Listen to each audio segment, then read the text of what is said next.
और वहीं इसी वक्त की बड़ी खबर जबलपुर से। सीएम डॉक्टर मोहन यादव ने जबलपुर में दिया बड़ा बयान। 100 दिन के कार्यकाल में सरकार ने हासिल की कई उपलब्धियां, लेकिन मन में अभी भी नहीं हुआ संतोष पूरा। मोदी जी की चल रही लहर, जिसके चलते कांग्रेस को चुनाव लड़ने नहीं मिल रहे प्रत्याशी। बीजेपी ने जब 10 दिन पहले घोषित किया उम्मीदवार, तब कांग्रेस को बड़े महानगरों में नहीं मिल रहे उम्मीदवार। देश और प्रदेश की जनता है भाजपा के साथ। बीजेपी एमपी में करेगी क्लीन स्वीप, प्रचंड बहुमत से बनाएगी सरकार। कल बीते 20 तारीख को हमने अपने लोकसभा के चुनाव का एक तरह से एक चरण का पूरे देश का सबसे पहला हमारा अपना नॉमिनेशन फॉर्म सीधी में जमा करवाया। बाद में रानी अवंतीबाई की बलिदान दिवस था, तो स्वाभाविक रूप से हम सबको अत्यंत आदर श्रद्धा के साथ विभिन्न कार्यक्रमों में देर रात तक शामिल हुआ।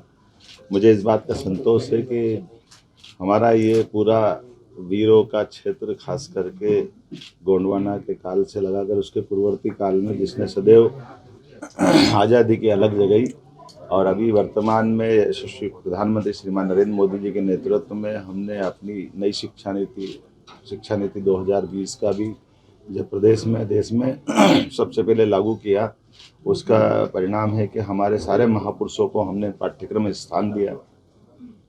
रानी अवंतीबाई के नाम पर भी सागर में विश्वविद्यालय खोला हमने। पहली कैबिनेट जबलपुर से मेरा अत्यंत आत्मीय लगाव है। कॉलेज जीवन से एक विशेष स्नेह जैसे किसी नगर से हो जाता है। मैं इस बात को महसूस करता हूँ कि इसीलिए हमने अपनी पहली कैबिनेट भी हमारे मित्रों के साथ, माननीय राकेश जी, माननीय अशोक रोहानी जी और सारे मित्रों के साथ हमने जब पहली कैबिनेट की थी, और हमने रानी दुर्गावती, रानी अवंतीबाई को स्मरण किया था। आने वाले समय में जबलपुर और पूरा प्रदेश, खास करके ऐसे शहर जिनके विकास की बहुत बड़ी संभावना है, इनके विकास का हम अच्छे से रोड मैप बना रहे हैं। हमारी कैबिनेट में भी हमने निर्णय किए हैं।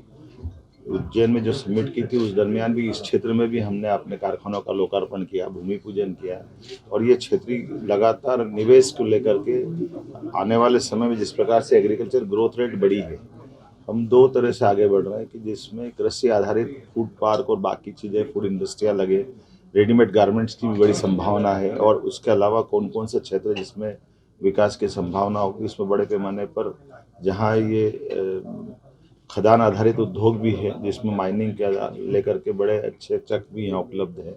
उम्मीद कर रहा हूँ कि पूरे प्रदेश में ये जो 100 दिन की हमारी सरकार, जिसने कई सारी उपलब्धियाँ हासिल की थी, जिनके बलबूते पर हमने अपनी संतोष मन से तो पूरा नहीं हुआ, लेकिन ये मान के चलो कि जितना बड़ा काम किया है, जितना बड़ा समय मिला था, समय बहुत अल्प होता है एक सरकार के लिए, 90 दिन का।